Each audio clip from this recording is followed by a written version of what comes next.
가자 지구 건물에 이스라엘 전투기에서 발사된 미사일이 떨어지고 하마스 대원들이 혼비백산하자 또 한 발이 명중합니다. 이스라엘은 지금까지 이 같은 지상 목표물 14,000여 곳을 파괴했습니다. 이스라엘군이 하마스의 지하시설과 연결된 터널을 폭파하는 등 입구를 막아버립니다. 이렇게 폭파한 터널이 130여 곳에 이릅니다. 하마스 무기 4,000여 점도 압수했는데 이슬람 사원과 유치원, 주택가 등에 숨겨져 있었다고 이스라엘군은 밝혔습니다. עזה היא בסיס הטרור הגדול ביותר שבנה האדם אי פעם. כל העיר הזו היא בסיס טרור אחד גדול. מתחת לקרקע קילומטרים של מנהרות. 이스라엘은 1982년 이후 41년 만에 처음으로 예비군 사단을 투입하는 등 하마스에 대한 총공세를 강화하고 있습니다. 하지만 변수는 카타르의 중재로 진행 중인 인질 석방 협상과 갈수록 거세지는 국제사회의 압박입니다. 2달째 접어든 전쟁으로 가자 지구에서 죽거나 다친 사람은 35,000명을 넘어섰습니다. شهيد بالقصف الإسرائيلي المستمر على قطاع غزة وأكثر من 25,000 جريح كثيرا منهم بحالات الخطر. 하마스와 가까운 아랍 국가들은 물론 미국과 G7 등 서방 국가들이 인도적 차원의 일시적 교전 중지를 요구하고 있습니다. Canadians are hurting and crying out that it needs to stop. This is why we are calling for a humanitarian pause. A humanitarian pause is going to allow all the hostages to be released. 가자 지구 북부에서 남부로 피난 행렬이 줄을 잇고 있는 가운데 이스라엘이 이 같은 국제사회 압박에 대해 어떤 선택을 할지 관심이 쏠리고 있습니다. YTN 이동호입니다.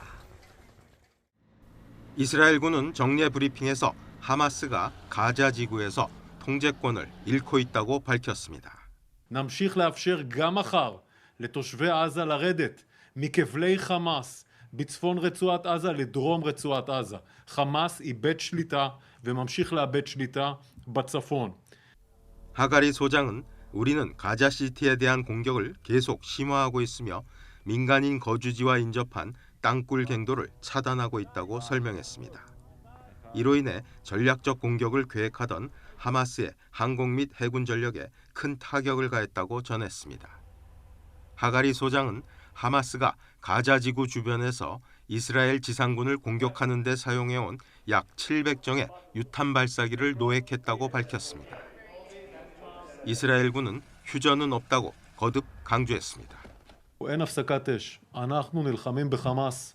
אין הפסקת אש. הציבור של חמאס בורח מהצפון, מהדרום, כי הוא מבין שחמאס משתמש בו כמגן אנושי. 하가리 소장은 주민들이 남쪽으로 이동할 수 있도록 특정 시간마다 인도주의적인 교전 일시 중단을 허용하고 있다며 5만 명의 가자 지구 주민이 북부에서 남부로 이동하는 것을 목격했다고 말했습니다. 이스라엘은 인구 밀도가 높은 가자 지구 북부 지역 하마스의 시설로부터 민간인들을 분리하기 위해 주민들의 남쪽 이동을 촉구해 왔습니다. 하가리 소장은 가자 지구에 억류 중인 인질 숫자를 240명에서 239명으로 정정했습니다. YTN 김진호입니다. 3일 휴전을 조건으로 미국인 등 12명을 석방하는 안을 두고 이스라엘과 하마스가 협상 중이라고 AFP가 보도했습니다. 인질 석방 없이는 일시적 교전 중단도 받아들일 수 없다는 이스라엘의 확고한 입장을 수용해 협상을 벌이고 있는 겁니다. ושישראל מסרבת להפסקת אש זמנית שאיננה כוללת שחרור חטופינו. ישראל לא מאפשרת הכנסת דלק לרצועת עזה ומתנגדת להעברת כספים לרצועה. AFP에 따르면 이 협상은 카타르가 미국과 조율해가며 중재하고 있습니다. 카타르는 최근 이스라엘인 인질 2명과 미국인 인질 2명의 석방을 끌어냈습니다. 중동에서 가장 규모가 큰 미군 기지가 있는 카타르에는 하마스의 사무실과 하마스 정치 지도자 이스마엘 하니에의 주거지도 있습니다. 미국은 이른바 포스트 하마스 구상과 관련해 가자 서안지구 거버넌스에서 팔레스타인 사람들이 중심이 돼야 한다고 강조했습니다. There may be a need for some transition period at the end of the conflict. But it is imperative that the Palestinian people be central to governance in Gaza and in the West Bank as well. 블링컨 장관은 이스라엘이 가자 지구의 재점령 의도가 없음을 확인했다고도 했습니다. What I've heard from Israeli leaders is that they have no intent to reoccupy Gaza and retake control of Gaza. 블링컨 장관은 포스트 하마스 구상 핵심 원칙으로 가자지구 팔레스타인 강제 이주 불허, 가자지구 테러리즘 근거지 이용 불허, 가자지구 봉쇄나 포위 시도하지 않을 것, 가자지구 영토 축소하지 않을 것 등이라고 밝혔습니다. YTN 정수입니다.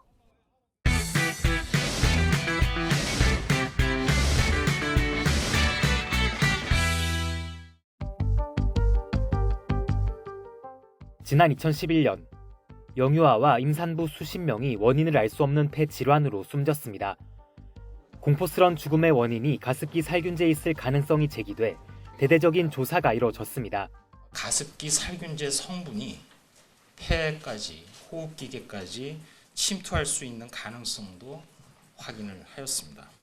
특히 옥시의 경우 살균제 성분과 피해자 사망의 명확한 인과관계가 확인돼 신현우 전 옥시 대표가 징역 6년을 선고받기도 했습니다.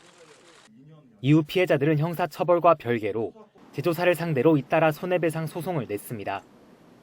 2007년부터 4년간 옥시가 만든 가습기 살균제를 쓴 김모 씨도 2010년 원인 불명의 폐질환을 진단받아 소송에 나섰습니다. 질병관리본부는 김 씨의 폐 질환이 살균제 때문일 가능성이 크지 않다며 3등급 판정을 내렸지만 가습기 살균제 특별법 제정 후 환경부는 김 씨를 구제급여 지원 대상자로 인정했습니다. 옥시에 대한 손해배상 소송에서 1심은 김 씨 청구를 기각했지만 2심은 옥시가 위자료 500만 원을 지급해야 한다고 판결했습니다. 재판부는 옥시가 폐 질환을 유발할 수 있는 성분을 살균제에 쓰고도 용기엔 안전하다고 표시한 잘못을 인정했는데 옥시 광고를 믿고 살균제를 쓴 피해자에게 가해기업이 보상은커녕 진심 어린 사과도 하지 않았다고 질타했습니다.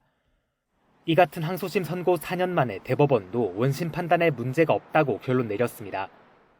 질병관리본부는 김 씨의 기관지 부위 폐 질환 가능성을 판정했을 뿐이고 손해배상 소송에선 피해자의 구체적인 증명만 있으면 가습기 살균제와 질병 사인과 관계를 인정할 수 있다는 겁니다. 가습기 피해자로서 인정을 받는 분들이라면 손해배상 책임을 구제받을 수 있는 그런 어떤 학대의 혐의가 있다고 생각이 들고요. 이번 대법원 판결에 따라 피해자들의 손해배상 청구도 이어질 것으로 보입니다. 하지만 피해자들이 국가를 상대로 제기한 손해배상 소송은 항소심만 7년 가까이 계속되고 있습니다. 피해자들은 참사 원인이 된 살균제가 안전하다고 승인한 국가에도 책임이 있다며 국가 배상도 요구하고 있습니다. YTN 김철입니다. 추워진 날씨에 감기 증상으로 병원을 찾는 사람들이 부쩍 늘었습니다. 최근 열나고 기침과 인후통이 있는 독감 의심 환자는 외래 환자 1000명당 32.6명, 이번 겨울 유행 기준 6.5명보다 5배 높습니다. 코로나19 이전 4.5명 수준이던 독감 환자는 코로나19 대유행 시기에 급격히 줄었다가 올해는 오히려 급증세를 보이고 있습니다. 특히 학생들의 유행이 심각한 상황입니다. 초등학생이 속한 7살에서 12살 의심 환자는 86.9명, 중고등학생이 속한 13살에서 18살 의심 환자는 67.5명으로 크게 늘었습니다. 학교에서 올겨울 유행 기준보다 10배에서 13배 넘게 퍼지고 있는 겁니다. 처음에는 한두 명씩 기침이나 콧물 같은 게 나와서 단순하게 감기인 줄 알았는데 오후에 이제 하원하고 집에 가서 이제 병원에 가면 독감 진단을 받고 오는 학생들이 많더라고요. 예, 그 나이만 해도 절반 이상이 지금 결석을 하고 있어가지고. 지난 9월부터 독감 예방 접종이 시작되면서 고령층을 비롯한 성인 접종률은 오르고 있습니다. 날씨도 갑자기 많이 추워지고 또 매년 또 접종을 하고 있어서 또 가족들이 다 접종을 하는 상황이라서 병원 온 김에 접종하게 됐습니다. 또 예방 차원에서 또 빨리 접종을 해야 될 것 같아가지고. 하지만 독감 환자가 많은 어린이의 백신 접종률은 오히려 지난해 같은 기간보다 낮습니다. 코로나19 시기를 거치면서 독감 백신 접종에 대한 학부모들의 경각심이 무뎌진 것으로 분석됩니다.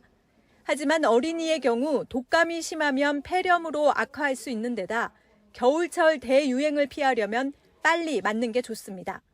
그 항체가 형성되는데 한 2-3주 정도 걸리거든요. 그래서 맞자마자 바로 예방 효과가 있는 게 아니라서 미리 맞아주는 게 12월에 걸리지 않게 도움이 될 것 같습니다. 특히 수능을 일주일 앞둔 상황에서 수험생들도 독감과 코로나19 감염이 우려되는 만큼 각별한 주의가 필요해 보입니다. YTN 김혜은입니다. 요즘 동네 약국에는 기억력 높이는 데 도움이 된다는 건강기능식품과 만성피로나 불안 초조할 때 먹는 일반 의약품이 잘 보이는 곳에 전시돼 있습니다. 수능 시험이 다가오면 수험생들에게 도움이 되는 제품을 찾는 사람이 늘어나기 때문입니다. 수능 때는 아무래도 긴장되니까 좀 불안이라든가 이런 거를 좀 완화시켜 줄 수 있는 약물을 물어보시는 분들도 계시고 수험생의 이제 건강과 피곤한 것을 완화시켜 주는 또 그런 의약품 관계. 그런데 더 좋은 성적을 올리고 싶은 수험생과 학부모 마음을 악용해 불법적인 광고를 하는 사례도 그만큼 늘고 있습니다. 집중력을 향상시킨다거나 기억력과 인지력을 개선해주는 뇌 영양제라고 소개하기도 하고 정신적, 육체적 운동 능력을 빠르게 만든다는 아리송한 문구로 눈길을 끌기도 합니다.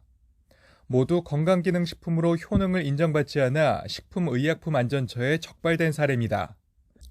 건강기능식품인 것처럼 속이거나 기능을 인정받지 못한 내용으로 현혹하는 등 적발된 부당 광고는 182건에 이릅니다.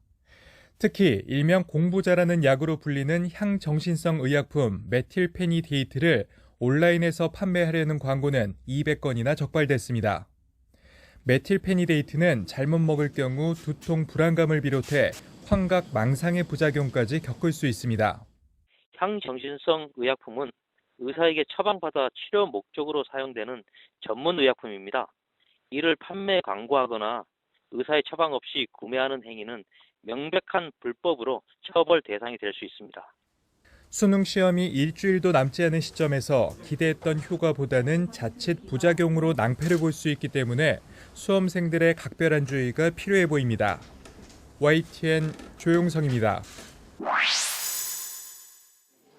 대형마트에서는 지난 2019년부터 비닐봉지 사용이 금지됐습니다. 이후 쇼핑한 물품을 종량제 봉투나 각자 챙겨온 장바구니에 담아 가져가는 문화가 정착됐습니다. 실제로 지난해 대형마트의 비닐봉지 사용량은 제도 시행 이전인 5년 전보다 6분의 1 수준으로 크게 줄었습니다. 이런 결과를 바탕으로 환경단체들은 정부가 식당과 카페에 일회용품 규제를 철회한 것을 강하게 비판하고 있습니다. 종이컵과 플라스틱 빨대를 사용하지 않는 문화를 만들 기회를 정책 혼선으로 사라지게 했다는 것입니다. 정책의 중심을 흔드는 것이 아니라 정책의 중심을 만들어 놓고 발생하는 파생되는 문제점들은 하나하나 극복해 나가고 풀어나가는 방식을 찾는 것이 우리 일회용품 사용을 줄이는 사회로 가는 그 올바른 방향이 아닌가라는 생각을 합니다.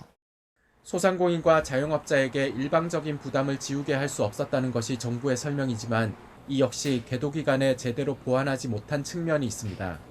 제도 시행에 대비하는 경우도 있었던 만큼 오히려 혼란만 일으켰다는 지적이 나옵니다.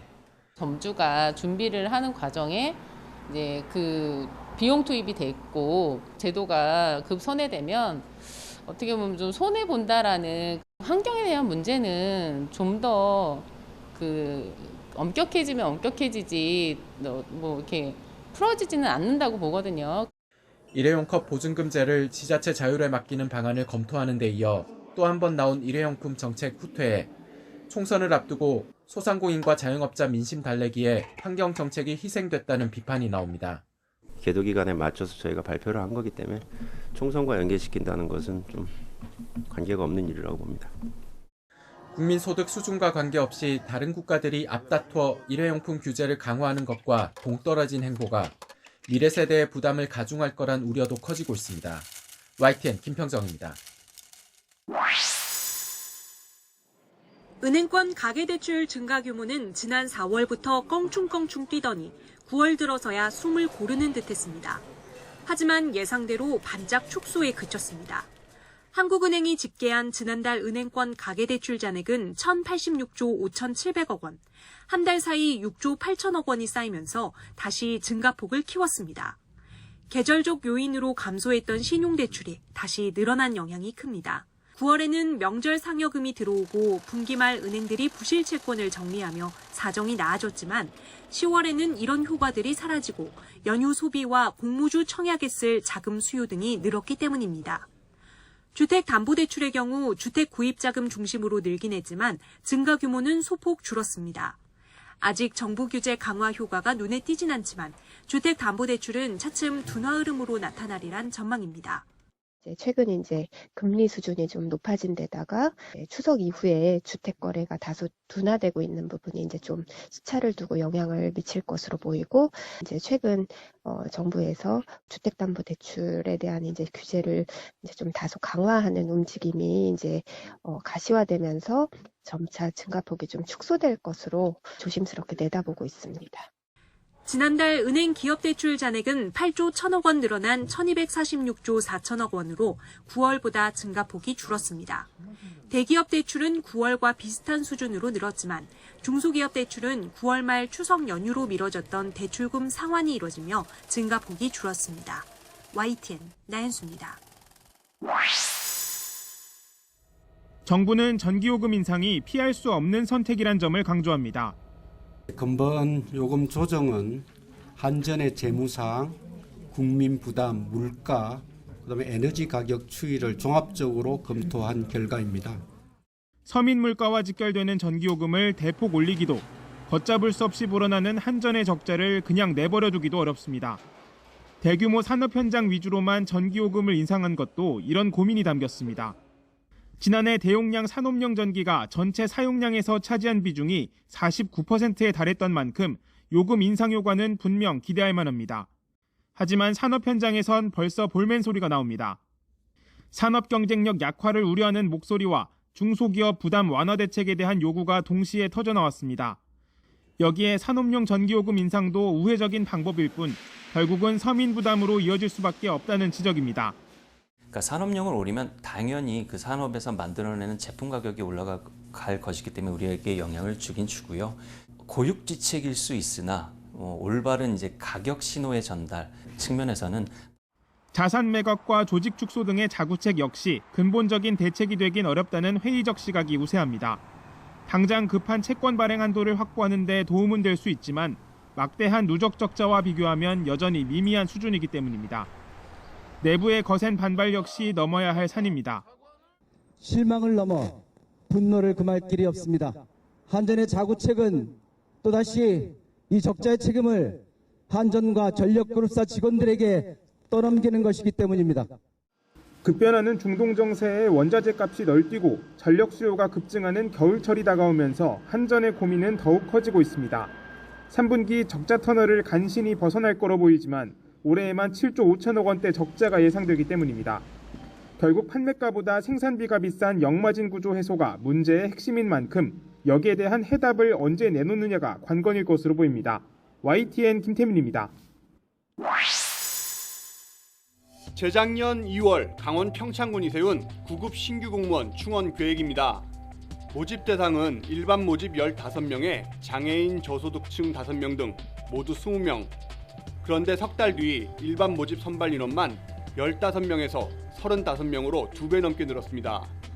이유가 있었을까? 당시 군수였던 한항기 전 평창군수 딸이 그의 시험을 봤습니다. 감사원은 이와 관련한 지시가 있었던 것으로 보고 있습니다. 최대한 많이 뽑아라. 결혼이 없더라도 일단 뽑고 그때그때 채울 수 있는 제도를 만들라. 합격자는 빨리 임용하라. 감사 당시 확인된 군수 지시사항입니다.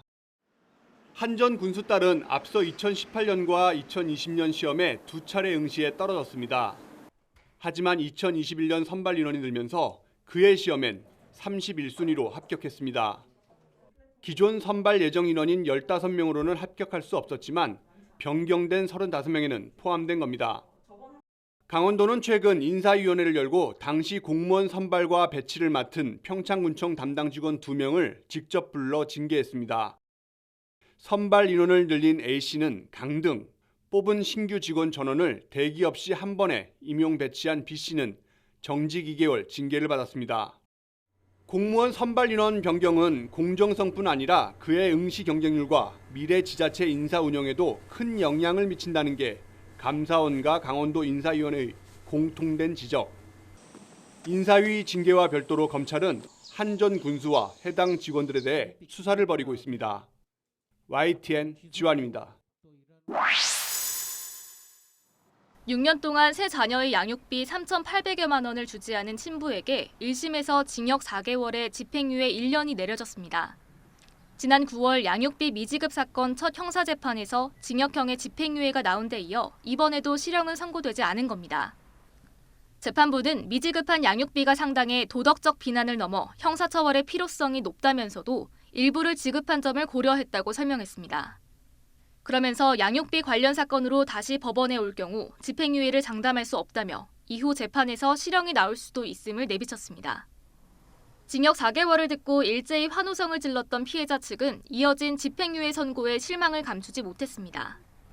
전남 여수에서 세 자녀를 홀로 키우고 있는 피해자는 좋은 선례가 되지 못해 아쉽다면서 눈시울을 붉히며 항소하겠다는 뜻을 밝혔습니다. 양육비 미지급 피해자 단체도 강한 유감의 뜻을 밝혔습니다. 행정기관의 제재, 법원의 이행명령과 감치명령에도 양육비를 주지 않고 버티는 상황에서 더 이상 이행을 강제할 수단이 없다는 겁니다. 더 이상 양육비 법으로 할 수 있는 일이 없어요. 다시 한번 법 개정이 이루어져야 하고 법원의 변화를 강력하게 촉구하겠습니다. 선고 직후 양육비를 주지 않은 친부는 심경을 묻는 취재진의 질문에 아무런 답 없이 자리를 피했습니다. 재작년 7월 양육비 미지급 혐의로 형사처벌을 할 수 있도록 양육비 이행법이 개정된 이후 검찰이 공소를 제기한 사건은 14건. 오는 17일 대구에서도 양육비 미지급 관련 선고가 예정돼 있습니다. 지난 6일 대검찰청은 양육비를 주지 않은 부모는 약식 재판이 아닌 정식 재판에 넘기고 아기가 있을 경우 처벌을 강화하겠다는 사건 처리 기준을 마련했습니다. 현재 국내의 양육비 미지급과 관련해 명단 공개나 운전면허 정지 조치를 하는 행정제재 대상자만 900건에 육박하고 있습니다. 하지만 실형 없이 집행유예에 그치는 사법부의 솜방망이 처벌이 이어지면서 별다른 실효성이 없다는 우려가 나옵니다. YTN 임혜진입니다. 40대 남성 A씨가 목욕탕으로 들어섭니다. 손님인 척 자연스럽게 신발을 벗고 탈의실로 향합니다. 그런데 알고 보니 손님이 아니라 도둑이었습니다. 자기 옆 옷장을 드라이버 가지고 눌려서 도장을 내고 휴대폰하고 지갑을 꺼내가고. 목욕탕 6곳을 돌며 7명의 휴대전화와 금품을 털었는데 피해 금액은 4,500만 원 가량입니다. 피해 액수가 커진 건 휴대전화 잠금 패턴을 너무 쉽게 설정했기 때문입니다. 휴대전화의 잠금 패턴을 푼 뒤 신용카드사에 연락해 비밀번호를 잊었다며 비밀번호 초기화를 요구했습니다. 그런 뒤 현금 인출기에서 단기 신용대출을 받는 수법을 썼습니다.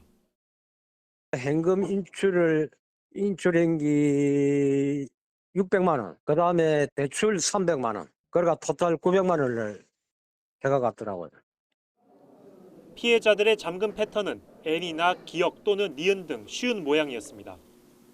피해자가 대부분 연세가 좀 많은 편입니다. 그분들은 본인도 가끔 패턴을 잊어버리니까 기억이나 니은, Z, 그 다음에 아주 단순한 패턴을 이용을 하는 편입니다. A씨는 과거에도 유사범죄로 실형을 선고받은 것으로 드러났습니다. 경찰은 전국 각지에서 비슷한 수법으로 범행을 저질렀다는 A씨 진술을 확보하고 수사를 확대할 계획입니다. YTN 임영진입니다. 경찰에 붙잡힌 투자리딩 사기 조직 총책의 검은색 고급 승용차입니다. 압수수색을 시작하자마자 트렁크에서 사기 피해자 돈으로 산 명품 시계와 가방 여러 개가 나옵니다. 경찰은 장기 수사 끝에 조직원 38명을 붙잡았습니다. 이 가운데 조직폭력배 출신 총책 30대 A씨 등 12명이 구속됐습니다. 사기단은 지난 2020년 말부터 올해 초까지 문자 3,600만 건을 무작위로 전송해 투자자들을 모집했습니다. 가상화폐나 금 같은 자산에 투자하면 단기간에 고수익을 내게 해주겠다고 속였습니다. 원금의 30%의 수익을 얻을 수 있다고 해서 하더라고요. 제가 아예 믿음을 갖게 돼버린 거예요. 금액을 올리고 해가지고 그렇게 하다 보니까 금액이 커버린 거예요. 또 수익금을 계좌로 넣는 가짜 사진을 SNS에서 보여주며 진짜로 수익을 내는 것처럼 투자자들을 꿰었습니다. 피해자는 전국적으로 5,500여 명, 피해금도 1,000억 원에 이릅니다. 경찰은 이 조직이 수사를 피하려고 점조직으로 운영하고 텔레그램으로만 은밀히 소통했다고 밝혔습니다. 서로 각각 점조직 형태로 운영되다 보니까 서로를 알지 못하고 상호간 연락도 보안 메신저를 활용하고 또 주식과 자산 등에 대한 투자 리딩방 사기가 잇따르는 만큼 고수익으로 현혹하는 문자는 의심해야 한다고 강조했습니다. 경찰은 구속한 12명을 검찰에 넘기고 달아난 조직폭력배 출신 총책과 자금 세탁 책임자 등 2명의 뒤를 쫓고 있습니다. YTN 고재영입니다. 지난 2021년 A씨 등 광주민주화운동 유공자와 유족들은 국가를 상대로 정신적 손해배상을 청구하는 소송을 냈습니다.